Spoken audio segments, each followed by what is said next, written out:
আসসালামু আলাইকুম। ভর্তি যোদ্ধা যারা রয়েছে, ফার্স্ট টাইমার এবং সেকেন্ড টাইমার, তোমাদের অনেকেরই টার্গেট থাকে গুচ্ছ বিশ্ববিদ্যালয়ে একটা সিট সিকিউর করা। তো সে গুচ্ছ বিশ্ববিদ্যালয়ে একটা সাজেশন নিয়ে তোমাদের সামনে হাজির হয়েছি। এবং আমি 2023-24 সেশনে জিএসটিতে সারা বাংলাদেশে সেকেন্ড হয়েছিলাম। ঠিক আছে, তো অভিজ্ঞতার দিক থেকে, প্রিপারেশনের দিক থেকে এবং তোমাদেরকে সাজেশন দেওয়ার দিক থেকে আশা করি রেজাল্টটা আমার খুব বড় একটা ভূমিকা রাখবে। তো জিএসটি বি ইউনিটের ক্ষেত্রে আমাদের যে ব্যাপারগুলো আমরা জানি, মোট 35টা এমসিকিউ থাকবে তোমাদের ইংরেজিতে। 35টা এমসিকিউ বিভিন্ন টপিক থেকে আসে। তো সেক্ষেত্রে জিএসটি আমরা প্রস্তুতিটা আসলে কীভাবে নিব? তো যে কোনো ইউনিভার্সিটির প্রস্তুতি নেওয়ার ক্ষেত্রে আমরা প্রতিবার বলে থাকি তার সিলেবাস জানতে পারি। সিলেবাসটা কি? সিলেবাসটা হচ্ছে তার কোশ্চেন অ্যানালাইসিস করা। কোশ্চেন অ্যানালাইসিস করে আমরা যে টপিকগুলো পাবো সেই টপিকগুলোই আসলে সেই ভার্সিটির বা সেই ইউনিটের কি মূল সাজেশন। বুঝতে পারছো? তো আমরা যদি একটু টপিকগুলো দেখি, যেমন এটা হচ্ছে 25-26 সেশন, অর্থাৎ গত বছরের প্রশ্ন। গত বছরে কোন টপিকগুলো থেকে প্রশ্ন আসছে খেয়াল করো। প্যাসেজ কম্প্রিহেনশন থেকে 3টা, ভোকাবুলারি থেকে 4টা, ইডিয়মস এন্ড ফ্রেজ থেকে 6টা, ন্যারেশন থেকে 3টা, প্রিপোজিশন থেকে 3টা আসছে, স্পেলিং থেকে 2টা প্রশ্ন আসছে, ফ্রেজ এন্ড ক্লজ থেকে 2টা প্রশ্ন আসছে, ইডিয়মস এন্ড ফ্রেজ থেকে 1টা প্রশ্ন আসছে, কনজাংশন থেকে আমাদের প্রশ্ন আসছে একটা, সাবজেক্ট ভার্ব এগ্রিমেন্ট থেকে 1টা প্রশ্ন এসেছিল, সেন্টেন্স কারেকশন থেকে আমাদের 2টা প্রশ্ন, অ্যাফার্মেটিভ নেগেটিভ এগ্রিমেন্ট থেকে 1টা, লিটারেচার থেকে 1টা, টেক্সট বুক থেকে 1টা, ভার্ব, কন্ডিশনাল, নাম্বার এবং প্রভার্ব থেকে একটা করে প্রশ্ন আসছে। অর্থাৎ টপিক কিন্তু অনেকগুলা টপিক।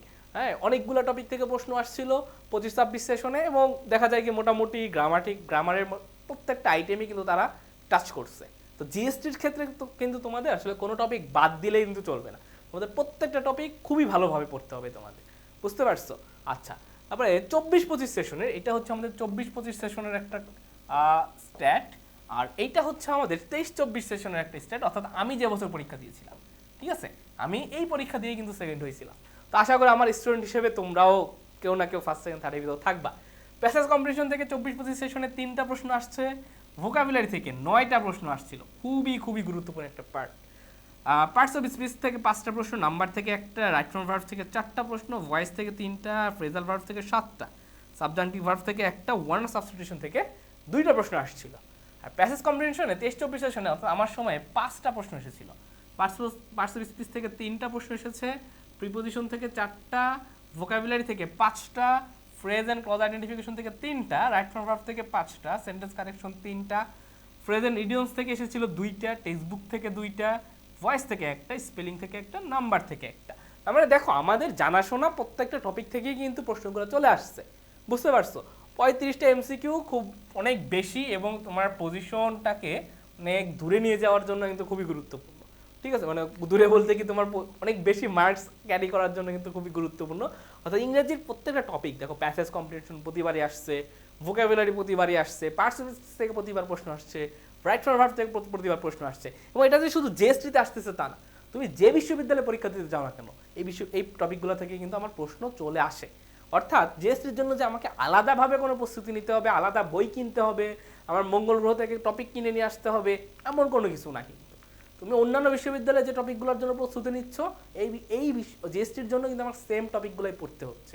তার মানে তোমাদের ভিতরে যে একটা ধারণা থাকে যে আমার চেয়ে বিশ্ববিদ্যালয়ের ইউনিট ভেদে হয়তো আমার প্রস্তুতি আলাদা, এই কথাটা কিন্তু ভুল। কিছু কিছু টপিক দেখা যায় আসে বা আসে না, এটা ভিন্ন কথা। কিন্তু তুমি যদি ইউনিভার্সিটিতে একটা সিট সিকিউর করতে চাও, তুমি কোনো টপিক বাদ দিয়ে পরীক্ষার হলে যেতে পারবে না। তোমাকে প্রত্যেকটা টপিক টাচ করে যাইতে হবে। কোন বছর কোন টপিক থেকে প্রশ্ন চলে আসে এটা কিন্তু বলা যায় না। সো আমি যেটা করতাম, প্রত্যেকটা টপিক খুব ভালোভাবে পড়তাম, কোনো কিছু বাদ দিতাম না। তো তোমরা যেটা করবা, গ্রামাটিক্যালের যতগুলো টপিক আছে প্রত্যেকটা টপিক শেষ করার চেষ্টা করবা। এখানে তোমাদের জাস্ট একটা ধারণা দিলাম, দেখো যে এই যে টপিকগুলা বা এই যে টপিকগুলো সবগুলো কিন্তু একটা আরেকটার সাথে রিলেটেড। অর্থাৎ প্রতি বছর সেম টপিকগুলো থেকে কিন্তু প্রশ্ন আসতেছে এবং সেম টপিকগুলো আমরা সবসময় পড়ে থাকি। আমার যে আলাদা প্রস্তুতি নিতে হচ্ছে এটার জন্য তাই না। রাইট ফ্রম ভার্ব তুমি দুনিয়ার যে বিশ্ববিদ্যালয়ে পরীক্ষা দাও না কেন, ইংরেজিতে রাইট ফ্রম ভার্ব আসবে। সো তোমার কি রাইট ফ্রম ভার্ব একটা কি মঙ্গল গ্রহ থেকে, একটা শুক্র গ্রহ থেকে আসে? না, সব পৃথিবী গ্রহেরই মানুষ যেসব তৈরি করছে সেগুলো থেকে আমরা রাইট ফ্রম ভার্ব দেই। সো এই যে ধারণা, এক ভার্সিটির জন্য আর এক প্রস্তুতি, এই জিনিসটা ভুলে যাবা সর্বপ্রথম। তুমি যদি এই জিনিসটা ভুলে না যাও, তোমার কিন্তু প্রস্তুতির ঘাটতি থেকে যাবে। বুঝতে পারছো?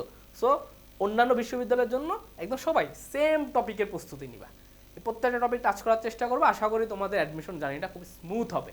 ঠিক আছে, তো সবার ভালো ফলাফল আশা করে আজকের মতো এখানে শেষ করছি। আসসালামু আলাইকুম।